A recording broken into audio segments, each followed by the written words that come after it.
Hello, everyone. Welcome to the Blue Line Banter podcast.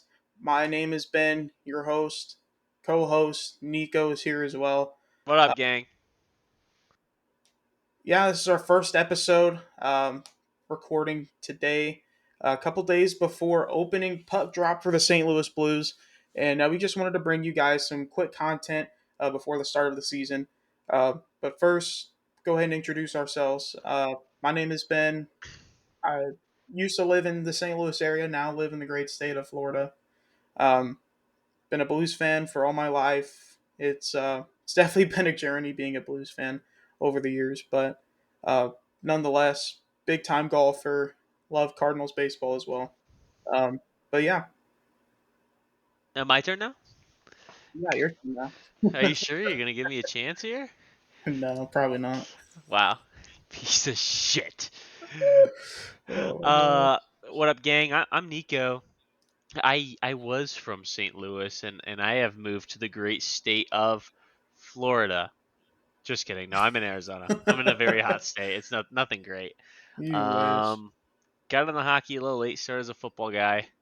Hockey a little bit later, but always like St. Louis fandom. Go St. Louis Rams, not LA Rams. Um, yep, played hockey, love the Blues. Ben and I run an Instagram. That's about it, really. Sure, you don't have anything else like up your sleeve that you're not telling them, or? Up my sleeve. You can see I'm wearing short sleeves here. There's nothing in my sleeves. I don't even work out. There ain't no guns here. It's just fat. Oh no. I don't know. I guess I get the golf year round here. You should too, right? You should be able to too in Florida. Yeah, golf is big over here in the Sunshine State, as they call it. Sunshine. How about the fucking oven state? That's where I'm at right now.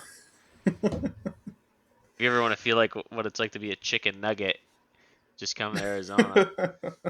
Because once you're on that plane and you get to Sky Harbor and land, that is you, the frozen chicken nugget, being inserted in the oven at 450 degrees. Oh man, golly. Um, I'm a cat owner too. And my cat's being a little stinky boy. And hockey's going on right now. I actually have the Rangers game on as we speak. And I am a big fantasy guy. So I do have Igor, and the Rangers are somehow losing 1-0 to the Penguins, a really poopy, stinky Penguins team. Yeah, I think it's safe to say Penguins are going to be a lottery team this year. It's very safe to say. I'd actually put money on it because I'm a degenerate gambler, which we will get into later. We will get We into will later. get into that, We will get into but plenty of it. now that we're on the topic of getting into things, let's go ahead and start talking about, I guess, some recent news. Kirill Kaprizov, highest paid player in NHL history. Now, we've seen that with sports like go away super quick. Shohei Otani getting paid $700 million for 10 years. Now, Juan Soto getting paid $815 million if he were to accept some clauses in his contracts for about, I think it's like a 14-year deal or something along those lines. So, essentially, with the cap going up in the NHL, you're going to see contracts like that more often, especially with players like Kirill Kaprizov. Yeah, I mean the game's growing. It's good. It's really good right now. The cap's going up. Players are getting paid. I mean, maybe biased because it's my favorite sport, but this is the hardest sport to play and go pro in. I mean, there's so many. You don't actually realize like the different the difference in levels. Like it's insane. Like I was just a high school at best D2 high school player out here in Arizona, and then I go to like some prospect, this ACHA GCU prospect showcase, and I get mauled, and all those guys are D2 guys, and it's just like ACHA D2 is like, geez, compared to everything, it's insane. So like it's tough to get there. I mean, there's only what 20 roster spots really for starting lineup in the NHL. times Mm. what is it right now, 34. So if you think about it, it's a very very very small size for you to kind of make it to the show and be sick. So I mean, these guys well deserved, especially Kirill. Guys a game changer. Guy's a game changer on my first line in Hut next to Timu and Fedorov. But it is well deserved. I like his game. He's a game changer. Looked pretty solid in playoffs against Vegas. I really thought the Wild were going to take Vegas, but they didn't. But I like him, even though I hate the Wild. But it's good for him. It's good for the game, truly. Yeah, you're starting to see players that have that kind of talent starting to get paid a little bit more money. And, that also forces GMs to be creative, especially, like small market teams. Like, I know the St. Louis Blues like to spend up towards near the cap. Um, but, they're not necessarily some big market team like the Rangers or anything uh, that can acquire these bigger name players just because of the name of their city.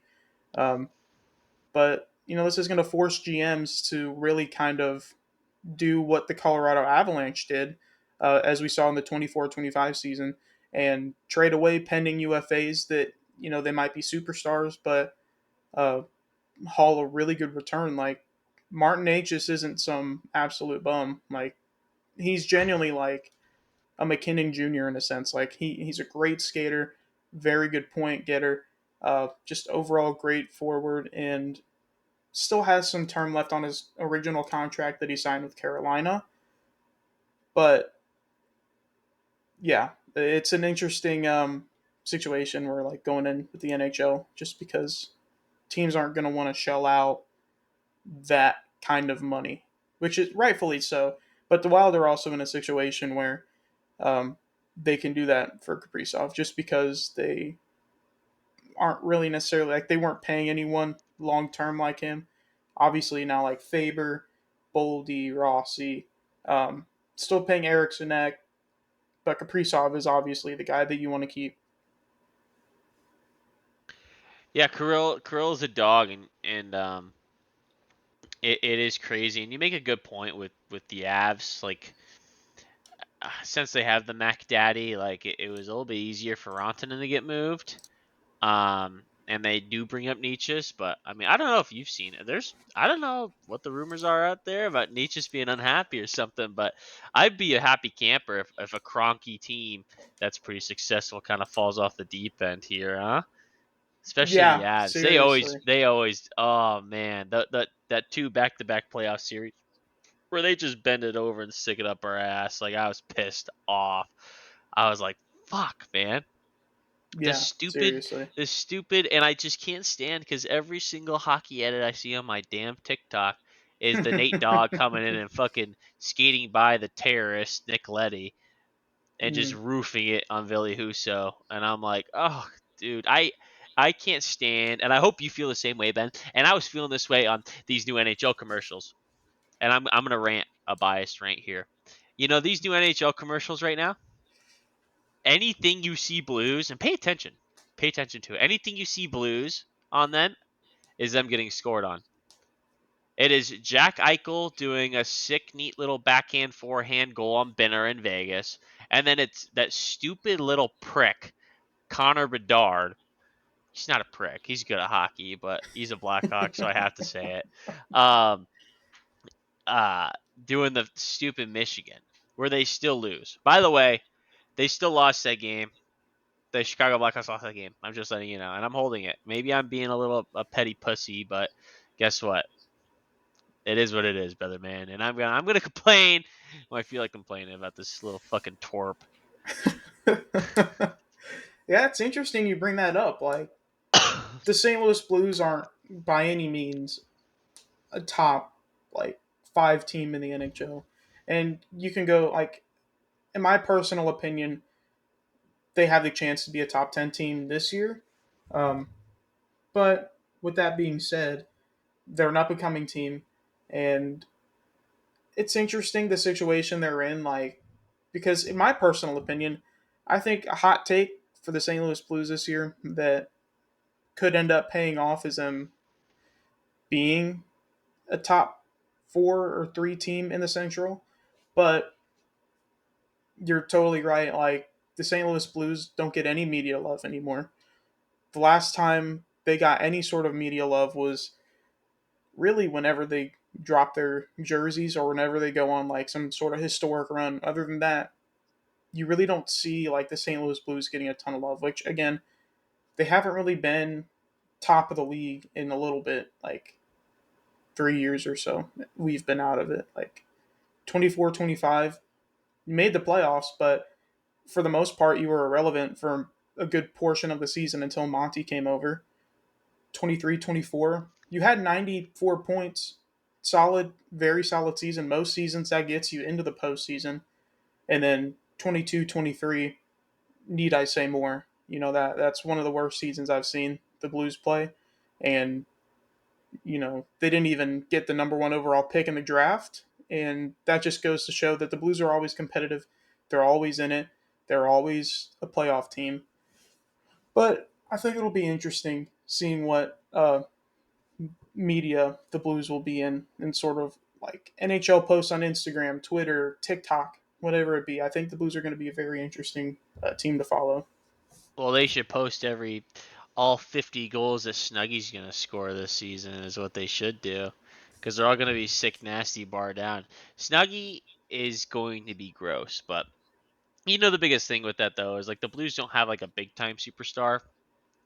I guess our best well-known guy is Kyrou, but he's only getting like 70 points. It's not like any of these other guys like it's a first overall pick or they're potting 100, So it is tough. It's not like we have a McDavid who just got a goofy a weird very I feel like very team friendly extension with the Oilers though. Holy smokes. Does that guy want to win or what? Cuz I think he Seriously, does. his main goal for the Edmonton Oilers is to win, and as a fan of a different team, like I understand why he didn't necessarily like care about the money, but like, come on, dude, you just saw Kirill Kaprizov get $17 million a season for the next 8 years. Oh, and I was Like, Ben, I was texting, how I feel. yeah, I was texting you. I was like, "There's no fucking way this guy is not getting less than Kirill Kaprizov. This is the best athlete. I'm going that far. Athlete in the world. I have never seen a single athlete in my entire life be able to do the things that this guy can do on ice skates. Like, oh my god, dude, he's absolutely disgusting. Absolutely disgusting. You tell me he takes 2 years, 12, what was it, 12 or 12.5? I think it was 12-5. Yeah, Yeah, and then he's just gonna go to Columbus after. It's gonna be awesome. Columbus. Yeah, he's a big Columbus guy. No, Is he? I nah, never heard about I'm just that. fucking. I'm fucking. Him and Cole Sillinger will be a duo. I think Toronto's, I think, an obvious destination if he were to hit the open market. But I think if he's able to win in Edmonton, I think his wanting to win is still there for sure. But I think he'll be more on the money side, try and cash in for who he is as a player, and also let the market grow. Like, um, not let Kaprizov only be the only player that gets, 15 plus $1 million for multiple seasons. Yeah, this is for sure. I think this is the last 2 years of McDavid Edmonton. This is the last hoorah saying, "I want to fucking win. I just want to win." And God, I respect it. Do I want it to happen? No. I hope the Blues are there, but like, yeah, it's a move. It's a move you gotta respect. You just gotta respect. Yeah, And I mean, also in other news too, like with the rumors going on right now, Kyle Connor might stay in the Central Division. If that happens, I might actually jump off a cliff. I'm not kidding. Like that'd be not good. That'd be really not good. yeah. The rumors from the time we're recording this state that the Jets and Kyle Connor are getting closer to a contract extension. Both sides are eager to get it done before the Thursday home opener for the Winnipeg Jets. So it'll be interesting to see how many years. My guess is 7, 8 years for about 12.5 million. I think that's a fair deal for a guy like him. Let me do some research right now. I'll tell you what I think Kyle Connor is going to get. So I'm just gonna pull up his last year stats, and he was He a was good dog. last year. Yeah, I think he he had was a near 100 dog. points. I mean, even in playoffs, 58 games played in playoffs, 20 goals, 29 assists, 49 points. The guy in this last playoffs against the Blues and the Stars, 13 games played, 17 points. Hot damn. This boy be smoking drugs. 97 points last year, 41 goals, 56 assists. Um, he's hit 40 plus goals twice in his career, highest being 47. He's hit the 90 plus point total twice in his career. The dude's been seriously nearly a point per game. I'm 12-5. I don't know. I don't know with Kirill, man. I don't know. I don't know. I say, let me see. Let me check Puck Beat, and I'm curious. Now I'm curious. What do you say 12-5? Yeah, from what I've heard from the basic talks, like, and what I've read, like, I think 12-5 is fair. He's gonna be a good player for years to come. He he is more of like an underrated superstar in my opinion. He is a great player. I don't think he gets enough like attention for actually like how good he is. Like Yeah, not at all. He's being disgusting. being a fan in the Central Division, seeing him torch our team year after year, um, you just find it crazy that he just doesn't get enough attention year after year. He is good. If you My personal prediction, let's see. See, I don't want to commit. They're saying something. See, I want to be on the dot. So when we look back on this, it's gonna be like, wow, he was so. I'm gonna say 14. I'm gonna say 14 mil. That's what I'm gonna say. I'm gonna I go don't that think high. that's out of the picture. I think 14, 14. I wouldn't be surprised if it's 15. And I bet you as soon as Kyle Connor, Mr. USA boy, signs a $14 million deal, Jack Eichel, I say, is going to get 15, which is crazy to think Eichel's an about. interesting one. Like, Eichel is uh, he's one of the smartest players I've ever watched. Like he's gross. He is so good at hockey. It is just crazy how good at hockey some of these guys are. And Jack Eichel might not put up like crazy points, but the dude, I feel like, is such an effortless skater. He's good on a stick. I mean, the IQ's high. He could support plays. He could drive plays. Like he's some like. Ha, don't look, Ben. How many points do you think Jack Eichel put up last season? well, unfortunately, I already am on that. God Uh, damn it, Ben! Come on. only 6 off of 100, and the only issue I think um, the Vegas Golden Knights specifically would have paying Eichel. I'm not saying that Eichel's going to stay a Golden Knight, but I think he would definitely take a healthy pay cut to stay a Golden Knight, just because of the acquisition of Marner, and I think you'll see Eichel benefit from that this year, especially being on a line with Marner and Ivan Barbashev. Um, I think Eichel would definitely, on an open market, make 15 to 16 million dollars, just because of the fact that some teams want their center now rather than waiting for a guy like McDavid. I mean, is it worth waiting for McDavid? Of course, it's Connor McDavid. I don't think there's any dispute on how good Connor McDavid is. But with that being said, teams are going to want to pay Eichel early because he's the cap is just going to keep rising, and the contract, depending on what the terms are, will get better and better year after year. You know who I'm looking at their roster breakdown right now. You know who I completely forgot about that's on this team? Tomas Hurdle, Brandon Saad. yeah, I yeah, Zod. completely I thought he died. I thought he died, and he's Zod's still an here. interesting player.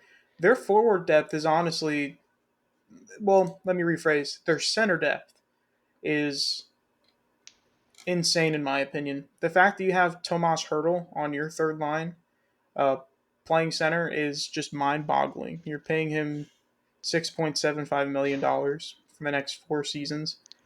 You have William Carlson on your second line. There were rumors that the Knights would have to trade either one of them just to free up enough cap space to sign a guy like Marner. Didn't have to. Team is insane as ever. Got Aiden Hill between the pipes. Got Shea Theodore on a new contract extension. Still got Noah Hannafin. Petro's out I think for he's done. the long term.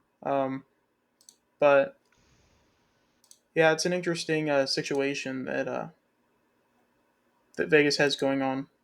I think personally, I think they're gonna be just fine. I mean, you got some studs in Eichel, Marner, Carlson is good. Barbashev, we know how he is.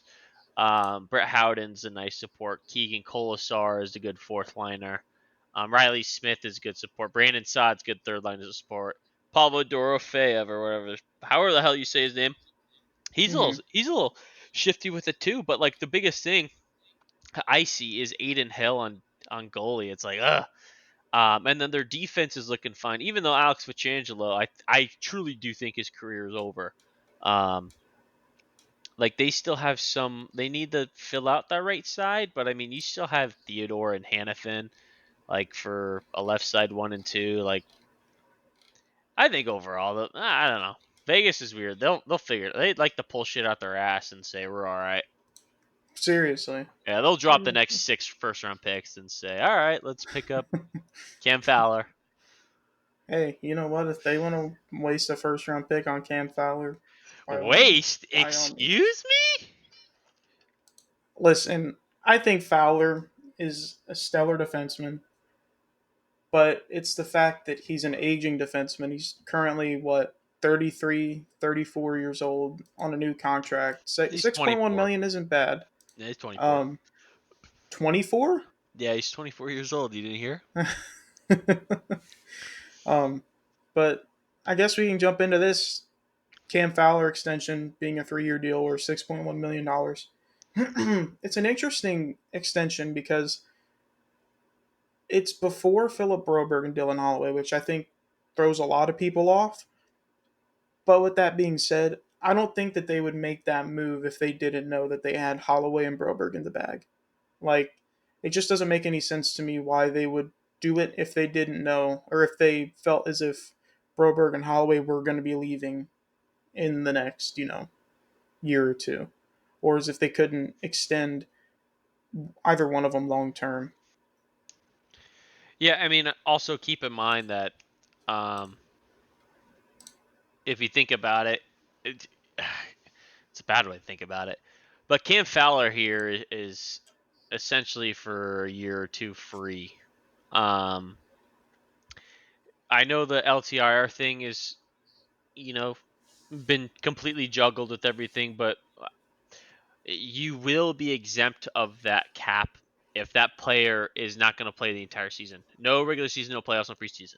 The entire year, that 6.5 million we're currently paying Krug is pretty much being used for Cam Fowler. So which is nice because Cam Fowler I think is twice the player that Torrey Krug is. Um, it just size makes a huge difference. Being a lot more active with the stick. When he lays a body on somebody, he actually does something. Kruger is a little short, but I loved. He was like he's just a little fucking rat in there. He reminds me of Marchand, just not as strong. Like hey, props to Krug. My boy was never afraid to get in there, and he's like what Kyler Murray size. So it's just like, dude, good on you.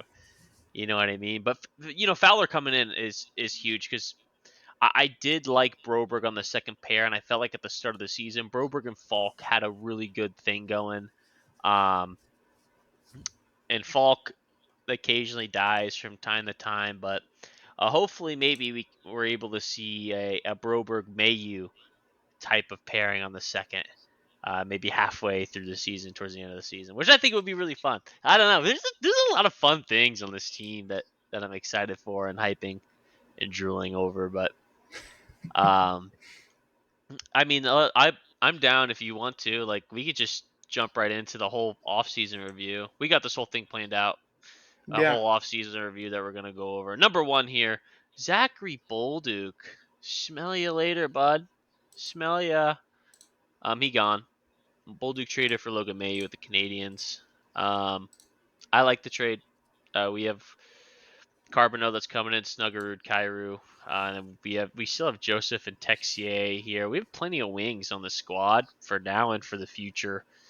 It just Bolduc just didn't really make sense, and we pick up a right-handed defenseman, a young one, 23, who has some NHL time that is really good. At least looked really good in preseason and is pretty impressive. So I like the trade. Some people might think, yeah, it's a little goofy, but Benny boy, what are you pondering on over there?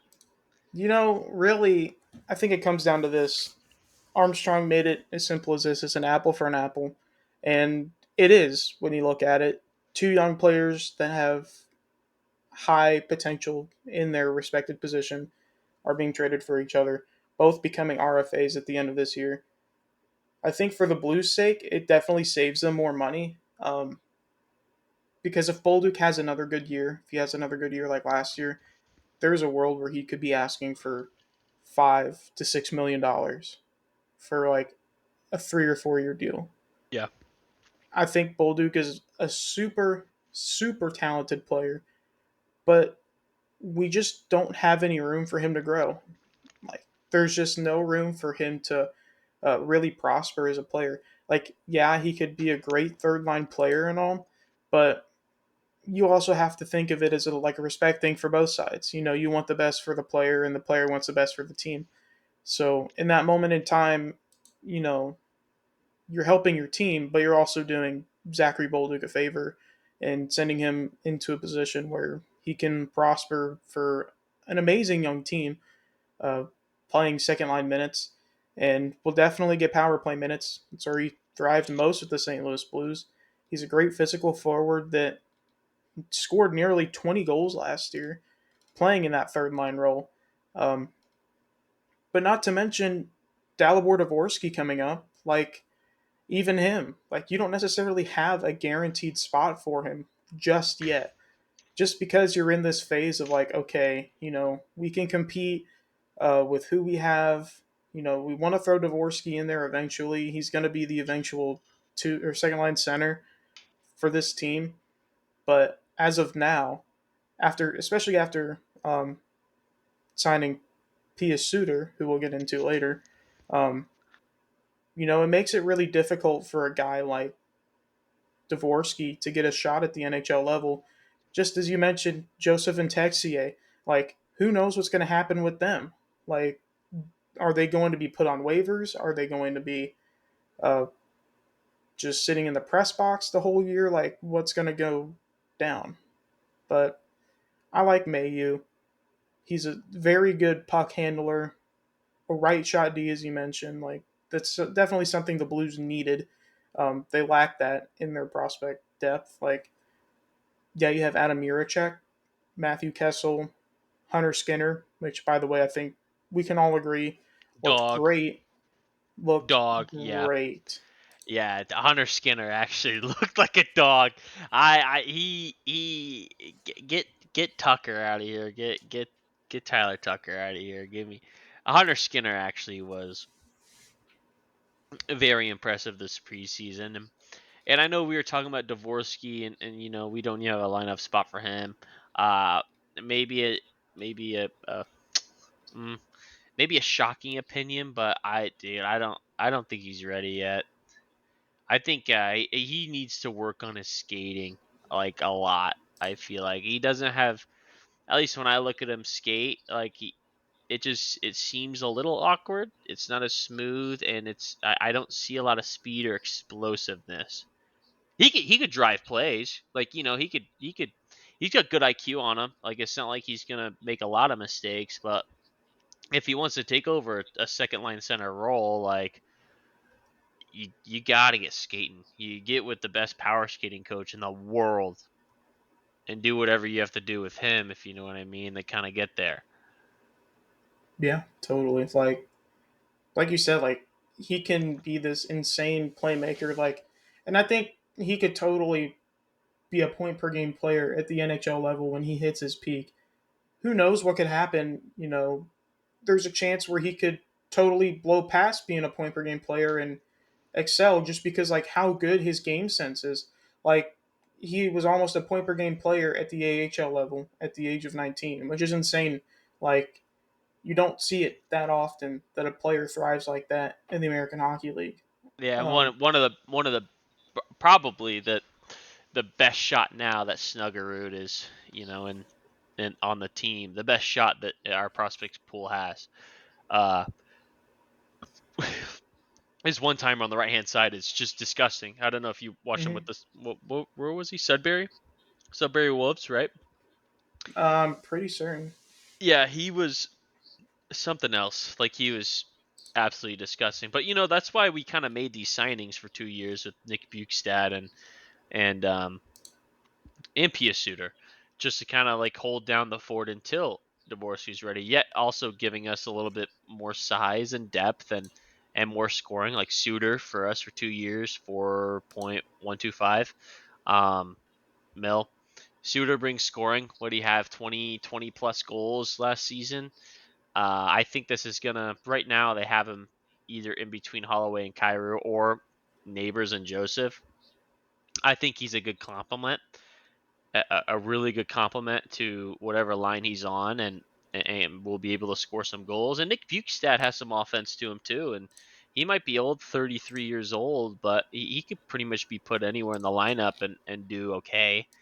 He's got size to him, which is nice. So if he throws the body around it, it could really make a difference. But I mean, I feel like the signings we've done are all really short term signings. So I think they're getting ready for maybe like a Hunter Skinner or maybe a Dvorsky Carbonell, and who else am I thinking of? Theo Lindstein too. Lindstein looked pretty good too. I like Lindstein a lot. But like, what are your thoughts on those two signings we made on Bukestad and Suter? I think the Bukestad one is interesting because, in theory, like you didn't necessarily have to sign him. Looking at the forward depth right now, like you don't even have him in for the starting lineup, and the lineup looks okay. Like it's definitely like a playable lineup. Um, the fourth line, Torpo, Walker, Texier, like Walker worked a lot with Steve Ott this offseason on the faceoff dot. Obviously, the signing of Suter, he's going to be starting off on the third line with Neighbors and Joseph, Shen staying on with Holloway and Cairo. They were experimenting with Suter and Holloway and Cairo just to see, what they have. And Jim Montgomery feels as if the Shen, Holloway, Cairo line should stay intact. And I don't see why anyone should disagree. Like, that was one of the best lines in hockey. But with that being said, I think they're great signings. I think the Bukestad one is an interesting one. Like, as you mentioned, he has some offensive upside. Do you necessarily need him? No. But he just gives you that much more depth when, stuff hits the fan. And with Suter, he gives you more of a PK kind of player. Like, just a good overall player, very sound on both sides of the puck, great defensively, great offensively. Had a career year last year, scoring 20 plus goals um, on the Vancouver Canucks. You bring him here on a 2 year deal for $4.125 million. Like that's a pretty good deal considering the center depth in the free agent market was about razor thin.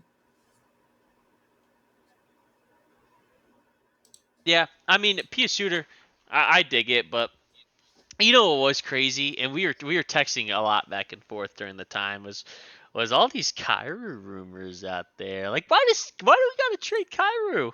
He was just balling with Dylan Holloway. It's not like that died, but then he's out there in all these rumors for Dobson, which ended up going to Montreal, Byram who extended it, and Paterka too, who ended up going to Utah. Which I'm more than happy with keeping Kyru around. Like he's a dog, but um, it would have been interesting to see what how we would pan out with any of those guys.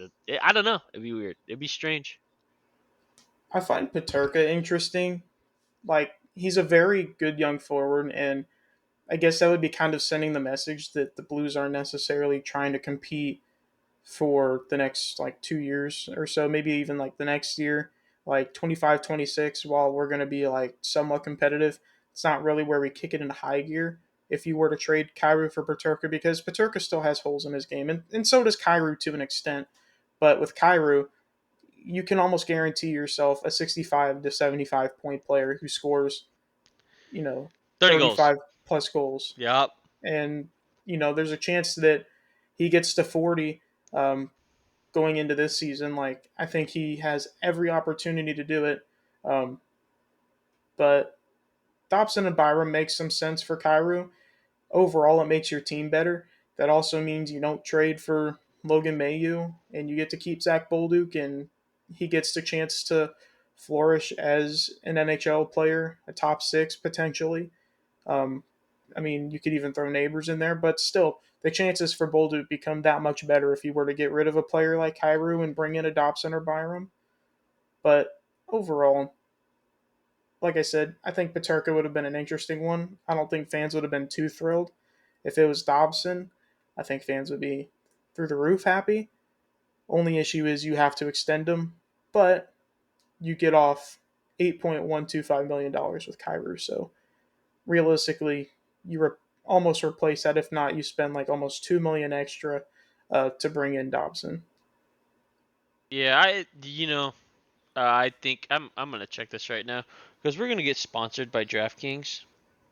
I'm just throwing that out there right now. Is that's the goal, and later we're gonna go over how I put a little bit of money on, um, the Blues over under point total, which when I got in on it was only 91.5, which I feel like is so low. But let's look at total goals. I'm gonna look up Kyrie's goal count. Okay, not on DraftKings. So we're gonna get sponsored by FanDuel. Okay. We're getting sponsored by FanDuel because DraftKings just sucks. Now let me search for Jordan Kyrou. Just because I truly think that Jordan Kyrou is gonna he has a chance to hit 50. Really? I do. If you think about it, we really didn't get to see Kyrou and Holloway click until the second half of the season. Um, and Kyrou still ended up with 70 points and 35 goals. And I feel like it did take Holloway. It took the entire team until December when we get in like Jim Montgomery in to get really clicking, especially that line too. So I wouldn't be too surprised. 15 goals I think is totally doable. Um, for keeping Kyrie and Holloway, hoping knock on wood they stay healthy, hoping they stay healthy. But I think they could. I think he could, and I think Holloway could be like a point per game. I I don't know. Maybe I'm just on drugs. Maybe my girlfriend laced my drink with something. It's possible. But I mean, you never uh, know. Can't be too sure like in this world. I'm beyond hype. Like oh man, don't get me started. Don't get me started. All right, let's go. Sad news. John Kelly left. Yeah, straight and to the point. Um, yeah, uh, not so great um, for some fans. Okay for others. Those being the Chris Kerber fans, which, by the way, well deserved for Curbs and Oh yeah. Joey Vitale as well. Oh yeah. Like they 100% deserve it. They've both been in the organization for so long and have been stuck towards the radio. But just like any other legendary player or some sort of organization personnel, like leaving the organization in the fashion that it happened, like you just you can't like take away the feeling from the fan. Like John Kelly, um, been with the Blues for years, and even I think it was his dad or grandfather. I Yes, it think it was his was dad. his father. Um, having a legacy with St. Louis, like in his farewell letter that he posted on social media, uh, John mentioned that, and uh, yeah, I can't thank him enough for all the great memories. Uh, just being him and Panger. I mean, unfortunately, leaving 3 years apart Yeah, or something along those we lines. killed him. Yeah, It's like, what the hell? It for sure is depressing. I mean, for both Ben and I, like the voice of the St. Louis Blues has been John Kelly our entire lives. Um, and it's weird listening to him, with the Kings. Like if I didn't watch the game, but I saw highlights of him talking at yeah. Adrian Kempe goal and the excitement he gets for the hometown team scoring. It's like God, that's weird. But also same time, like you're saying, like Kerber and Joey they're phenomenal at what they do. Like really, I don't know, all the native people, like they really do an insanely, or when they do listen to the radio, like those two do a phenomenal job, and I love them. I used to listen to them a lot when I was working at Culver's back in the day, and had the AirPods in, listening to Curbs talk about Zach Sanford scoring 4 goals against the Vegas Golden Knights, or um, I was listening to Game 6. Uh, I think it was Jaden Schwartz's first goal, but Shen was around there, and he first said Shen. Yeah, his voice is so memorable, and it's pleasing and soothing to my brain. So I'm happy for him. It does suck, but it's a good opportunity for the two new guys coming in who've been, kind of right there waiting for this opportunity, and now they get it.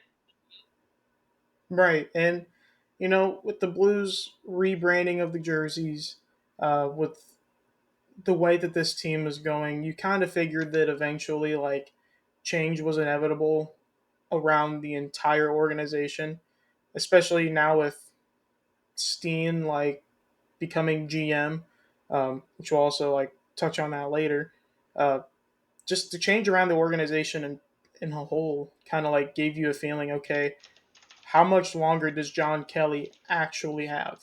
Like, and this sucks, but if you like just over the past 5 years, and obviously with an announcer that's been in the business for years and years and years, your voice deteriorates over time. Um, but just the way it has deteriorated for John is um, just as a fan, like the excitement is there. It's just a matter of like his voice doesn't get as high as it used to, which I mean, I guess that doesn't necessarily matter for the listening purposes because he's just a good voice for hockey. But knowing how like excited, like how much excitement he truly had behind the microphone, really gave the fans that much more excitement whenever the Blues scored. Yeah, it's yeah, it is crazy. It is absolutely banana lands, but it is what it is. See, I'm still right now. I am on the Jordan Kyrie search. I want to know. I want to know what the line. So this thing said there's no line, but I'm checking fantasy. So it's ESPN fantasy projects him at 35 goals, 36 assists. I feel like that's low. That's low.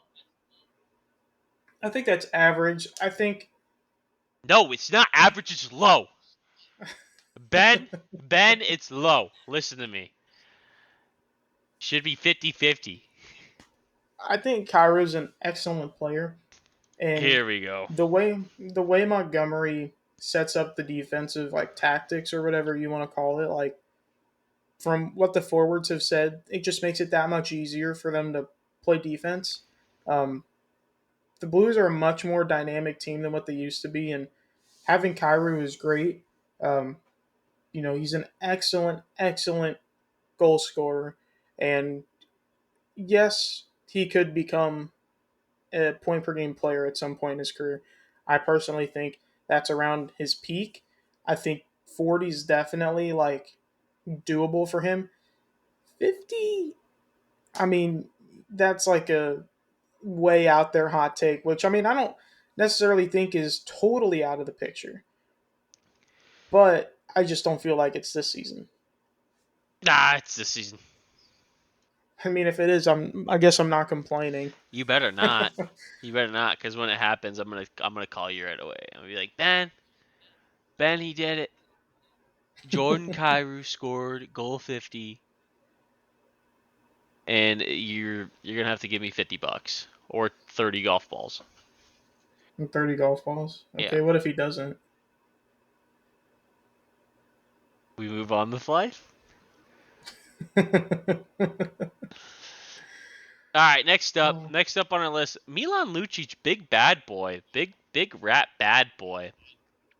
This Montgomery fellow loves. I feel like we're like Boston Junior a little bit, like Krug, Montgomery, now Lucic. He signs a PTO with St. Louis, and that PTO isn't quite done yet. So it seems like the PTO right now for the start of the season is over, and Milan Lucic is getting an opportunity to rehab here in St. Louis. He was a little banged up. Dude is a little grimy boy. Was a little banged up, but this is something that it seems the St. Louis Blues are going to reevaluate later in the season. That maybe kind of get him on this team. I know Ben's thoughts.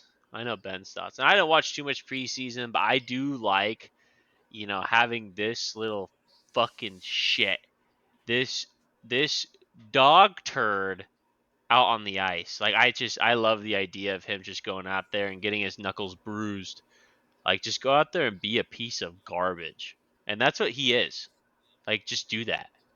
And we are he's winning a. a Stanley Cup.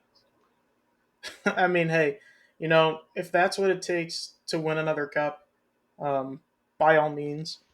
But at this point in time, with the amount of forward depth that you have in, Ben's a hater. you can never have too much forward depth. Like, I mean, we're seeing that now. I mean, I guess Oscar Sundquist isn't out for the long term, is what we thought. Um, Again, this is being recorded 2 days before opening puck drop. For But the Blues. for the St. Louis Blues, today is October 7th, 2025. Um, but if Milan Lucic was years younger and still was conditioned properly to play in the NHL, I think it's a great idea. He's a very good physical forward that fits the fourth line mentality. But with that being said, that's just not the case. He's not conditioned enough, and rehabbing him, fine, whatever. He's been out of the league for too long. He's a great physical forward, but I mean, you already saw it. He already's had two injuries in the preseason. So, in a full 82 game season, and this is a hypothetical, if you were to play him on that fourth line, how many injuries is he going to sustain? Or how many games is it until he sustains an injury that makes it a season ending injury and you end up having to put him on season ending IR with Torrey Krug? Um Never. Duh. I hope not. I Here's hope the not. thing with him. I just you are right. There is no such thing as enough forward depth, and the way things are going, I mean, Bukestad is listed as hurt right now. Lucic is hurt. Sonny is hurt now, so it just helps having that there. So I will see what pans and we'll see what happens. I don't think that the Blues are really interested in keeping Texier. Um, I feel like he will probably be on the move. My personal opinion, just because I feel like he's more of a third line kind of guy. Or if you if you want to be completely honest, I think he'd do really well in Chicago, where he could just do whatever the fuck he wants and be a little skilled bastard and score some goals and be pretty. Um, but that's not gonna happen. We're not gonna trade him I in can't agree Houston. more. I genuinely can't agree more with that statement. Like, the first place that came to mind was Chicago, and like you said, he can just do whatever he wants. He doesn't have to worry about not being good enough, not having a roster spot because their current roster is not good enough to like throw him in the water and Yeah, just he's good. He's drown him. skilled. He's a skilled guy. He's super skilled. Like it's not blues hockey. That's all it is. It's just not blues hockey. Yeah, I also think that there is a current forward on the free agent market that I don't think has been signed to any sort of PTO or any deal that I think personally fits the Blues a lot better than Milan Lucic, and that being Jack Roslovic. If you were to do anything like that, just to throw that out there, like There you go. Let me see if he did sign anywhere. I'm gonna look it up right now. Is Because Jack Roslovic is an Roslovic interesting. no current contract? That's crazy. I mean, had a career year last year with, I believe it was Columbus. Yeah. Again, it's an interesting situation. Like, you could sign him to a PTO. You can do whatever the heck you want with him. But the reality is I think the Blues are more so just saving that roster spot for a guy like Dalibor Dvorsky, or even a guy that we haven't even talked about yet, that's shooting up through the system, Otto Stenberg. Like, Otto Oh yeah. Stenberg is a very good forward, Yeah. and truly he could have second line center potential. Like, he was a 2023 draft pick with the St. Louis Blues, currently in the AHL in Springfield. Did pretty good, like, in his first year for the time that he was over here. Um, played played 38 games, had 17 points. Not bad for your first year. Only 4 penalty minutes, so I mean, pretty disciplined player. Yeah, Sten Did he score that's any? sweet is I like him. He's good. Yeah, and especially with, like, him being disciplined in the AHL, he's going to experience discipline problems in the NHL just because, like, stuff gets crazy from It the does. AHL, the jump. But he's such a talented player. He's one of the more underrated prospects in the blue system. Like, I say underrated. Like, he's one of our more recent first round picks, obviously. But I say he's underrated. Like, Puckpedia has his current hockey IQ rating in an 88, skating in a 90. Like, he's just an overall solid left-handed player. I think a very good comparison to this is Alexander Steen, another Swede, a very good left-handed player, Oh, very he's good hockey IQ kind of player. another Alexander Steen, drafted by Alexander Steen. I mean, seriously, like, Steen was in the scouting department, I believe, for Sweden at the time, and I mean, you saw, like, Theo Lindstein, also another Swede that we mentioned, um, eventually going to get the shot at the NHL level, whether that be this year, more than likely 26, 27. I think makes a little bit more sense for Lindstein just to smooth out his game at the AHL level. Yeah, I But think I think Otto Stenberg's. Mm, I was gonna say more ready than Dvorsky, but I that think that's a fair thing to say. it's just tough because this preseason, Stenberg, when I was watching him, was more of like a Dvorsky's there to be a play driver. That's what's expected of him. And that's what he's trying to do. Otto Stenberg knows that his role there in preseason is to be a support player, and I feel like he supported plays well. When he during his time, um, but that's where stuff because it's two completely different scenarios and situations there because when yeah I don't know it's tough. It's really tough. But Stenberg's a dog. I mean, I loved watching him in juniors, World Juniors, for Sweden. That was always a blast. Like he did really well this last year, and happy to see him light up the AHL. And now we just need to wait for a spot for him. But another spot is taken up because Nathan Walker signed a 2-year extension, which is nice. Little Aussie boy sticking around, a short little boy who likes to throw the body. He's like if Krug were stronger, and I'm dogging on Krug today. Like I'm You just the are. biggest Krug hater. I'm so sorry. I'm so sorry. But if like it's literally if like Torrey Krug took steroids and was from Australia, Yeah, seriously, realistically. Nathan Walker was a very detrimental piece to the St. Louis Blues last year. Not necessarily some, like, absolute point getter, but it's more so like he's just there to be a physical body that can create plays and be there for league minimum.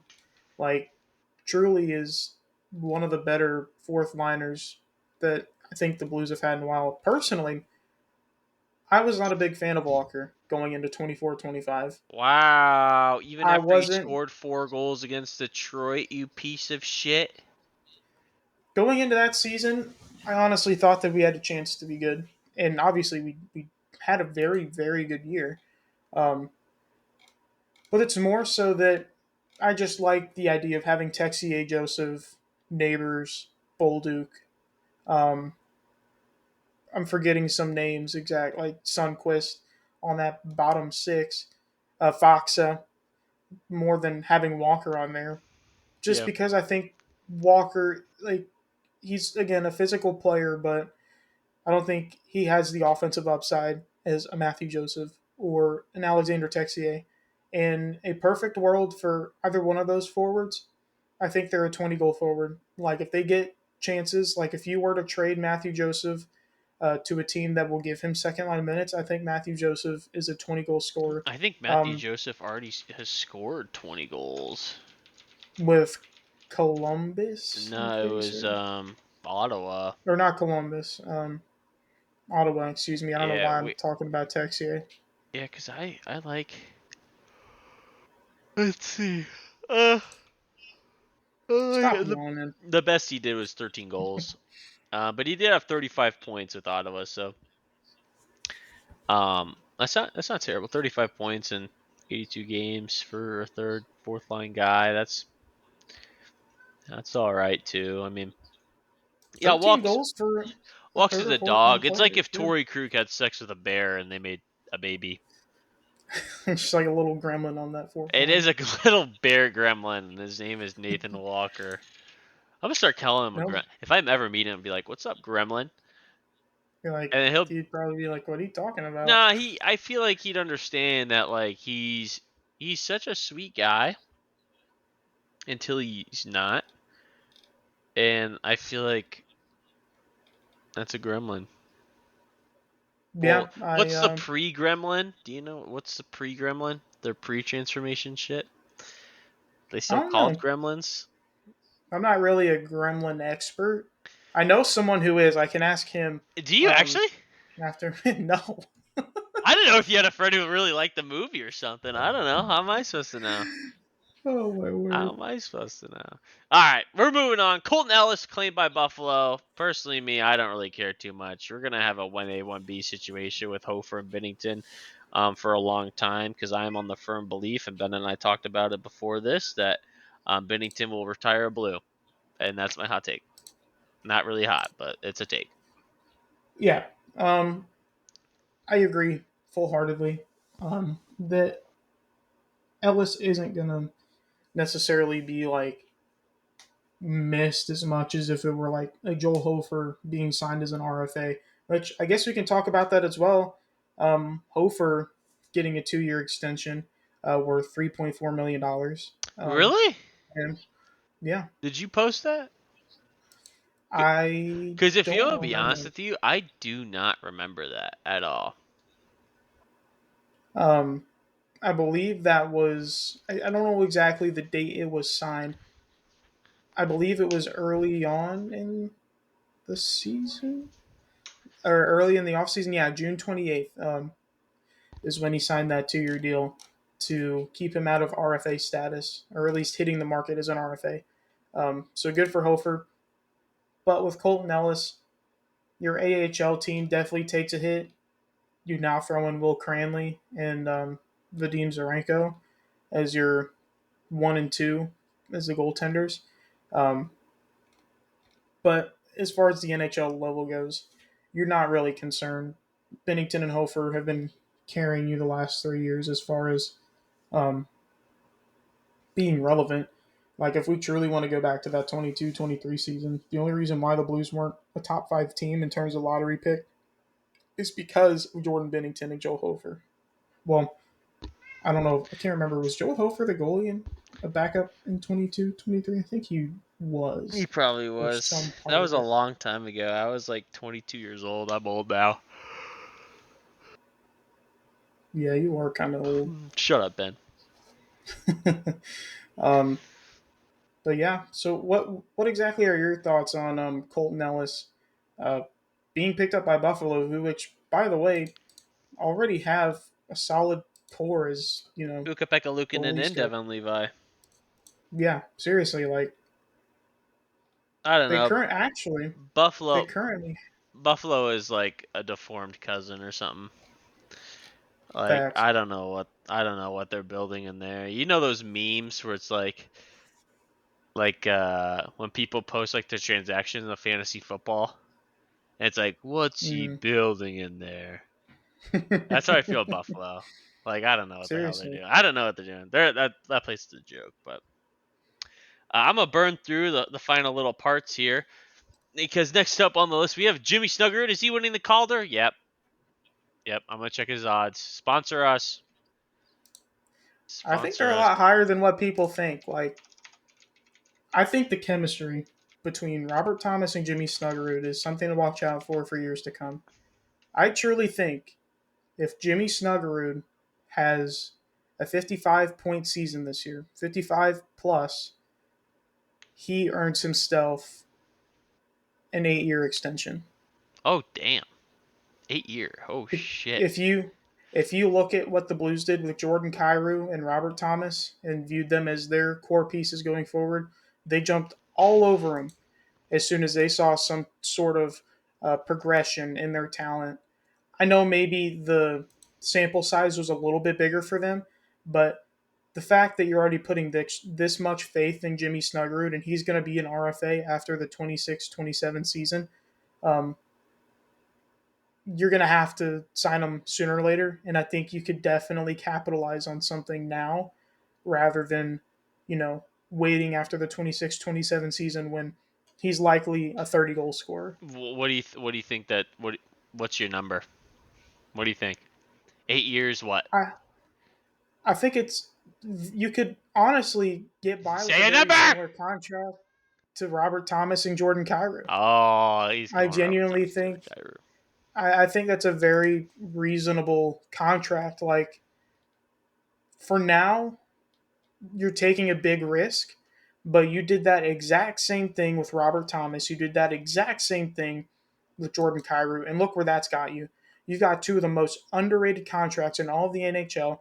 The cap is going up, and yes, you still have to extend Broberg, Holloway, Mayu, etc. But this is a guy that you can call a first line right winger. And, with his emergence, that could eventually see Pavel Buchnevich being traded in the future. Oh, don't say that, Ben. I think with the amount of forward depth that the St. Louis Blues have at the AHL level, could end up turning into a Pavel Buchnevich trade Oh, if Snuggerud oh, does well in ah! 2025-26. Stop. Stay away from my boy Booch. It's my boy. It's my boy.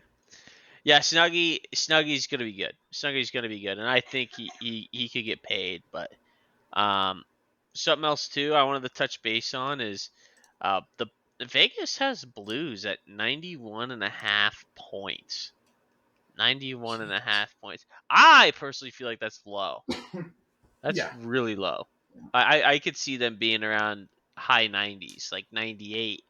I could see maybe I'm just jerking off my team so damn much, but like near 100 points. I wouldn't be surprised if they could snag third in the Central. I think this is such a dark horse team, and it's so. I don't know. Man, I don't know. We'll see when it happens. We'll see what happens Thursday night, but I just think we're such a dark horse, and I put some money on over 91 and a half. I think 100 points is definitely in the picture. The only thing that I think is interesting and people will bring up about the St. Louis Blues is that they went on that 12-game win streak in order to get into the playoffs. And I can completely understand why. Jeez. Why people think like that? Just because, in order to get in the playoffs, you had to win 12 straight games. Like, that's a franchise record, never been done before. That's what you had to do to barely skim yourself into the playoffs, like by the skin of your teeth. Um, but with that being said, if you just combine the average of the 23, 24, 25, or excuse me, 23, 24, then the 24, 25 seasons, you know, on average, that's a 95-point season, right? 94, or I think, was it 94 or 92 in 23 24? It was up there. I think it was 94. Regardless, regardless, if you average those numbers out, they are higher than what the money line is. And I think this roster is way more talented and way more suited to uh, be more than just a wild card team and be more than just a 91.5 point team. Dude, 100%, man. I mean, like, I just find it crazy that, I mean, you could say that they went on a 12 game win streak and they had to do that, but dude, they just didn't start really. They were a bottom six, bottom 17, like first half of the year. Like it wasn't. Drew Bannister had this team looking like a bunch of women on menopause.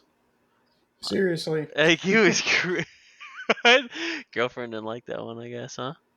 Mm-mm. That just gave me a nasty look, huh? Okay. But, but Um, yeah, but yeah, it's but then Montgomery comes in and the Blues kind of get rolling in New York, and then after that they kind of they make some differences, but that they took advantage of that Four Nations break, and they got all clicked in, all in the same system and everything, and they started rolling from there. So a full season of Jim Montgomery, a full season of confidence, knowing what they could do. I think they're gonna roll with it.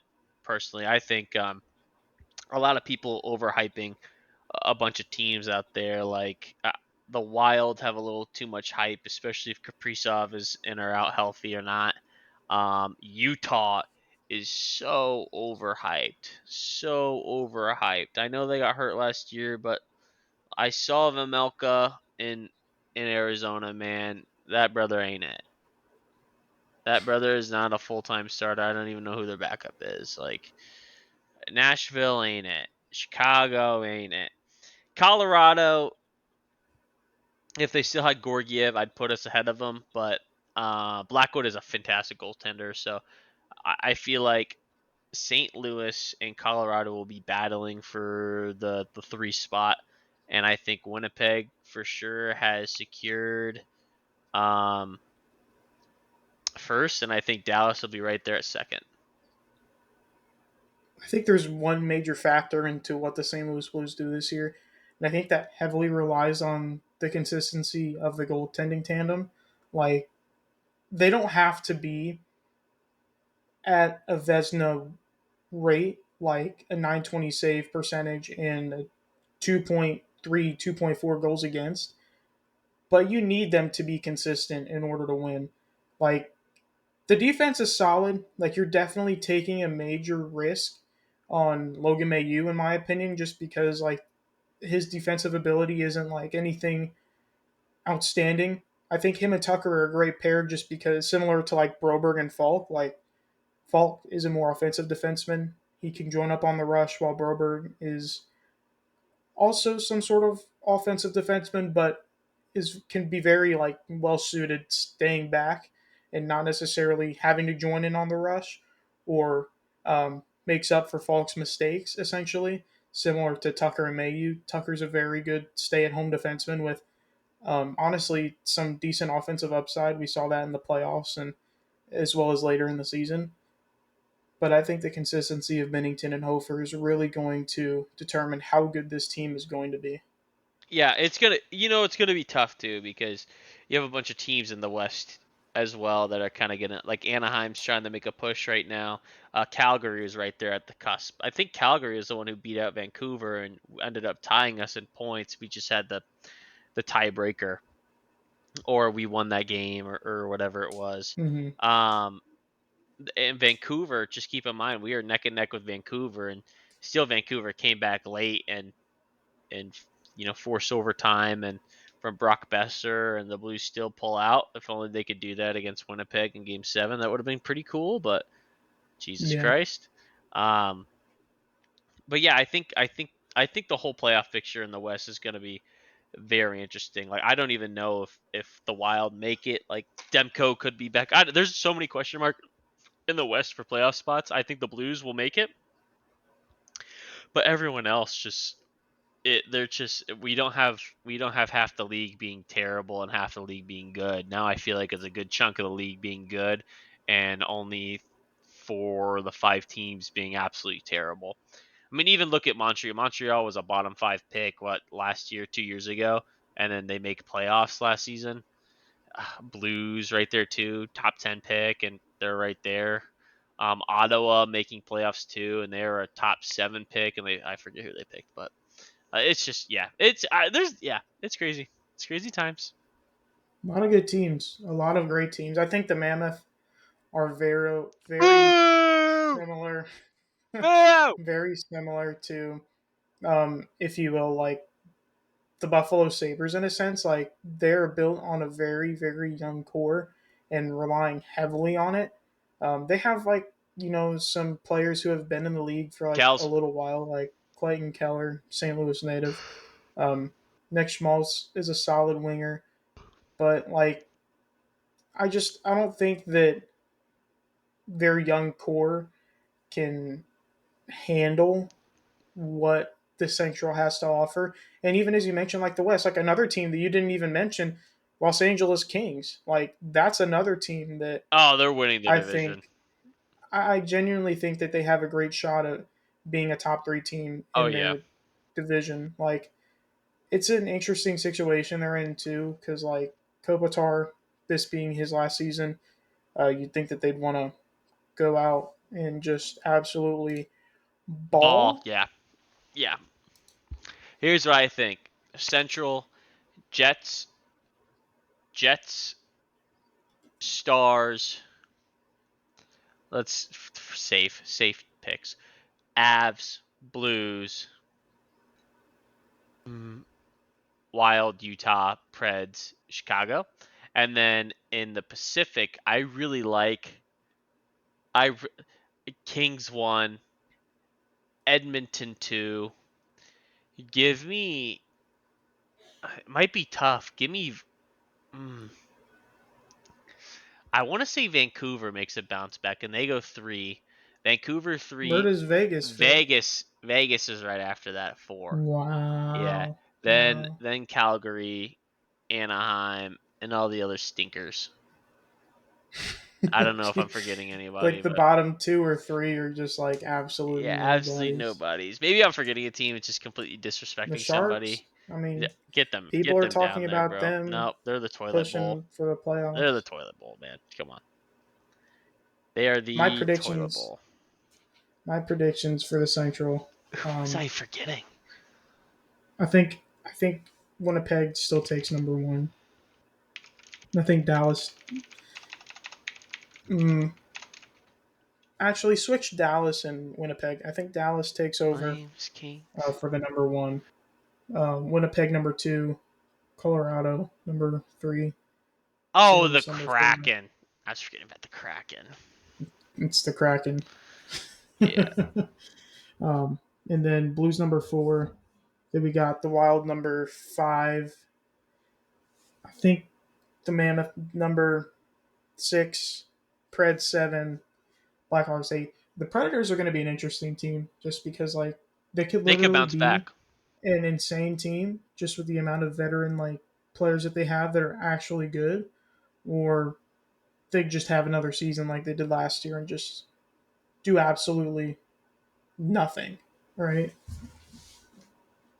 Yeah, yeah. I feel like this is gonna be. I think this is gonna be a fun NHL season unless the Blues miss playoffs. If the Blues miss playoffs, then something's getting beat. Yeah, And it will. I could confirm the two things that would get beat are to my left. um, but yeah, I think that pretty much covers everything for episode one. We've been on here for a little bit. Blues hockey coming to you this Thursday. Not sure exactly when this will be dropping, um, but a lot of fun things to talk about for the future. Um, a lot of fun things to experience going into the season. I know I'm excited, Nico. I know you're thrilled. Absolutely, it's so excited for this year. Um, Yeah, too, but I fucking But work yeah. Thursday, and I'm the late guy too. I'm not even the early, right? Oh, jeez. Yeah, I'm the wait. Yeah, I'm the late guy Thursday, which They fucking play Saturday. sucks. I'm pretty certain against. I Is work it? Saturday, motherfucker, Oh, and that dang. game's at one That's o'clock. yeah. It's like what the hell? Oh yeah, that's all for me. Ben, you can sign her off here. Alrighty. Well, I guess with that being said, I appreciate um, those who are listening. Um, this has been an absolute blast. We'll try to get this content out more often, especially with the Blues hockey season actually going on. I can't believe it's already hockey season already. But anyways, this is Ben and Nico with the Blue Line Banter, and we will catch you guys next time. Deuces.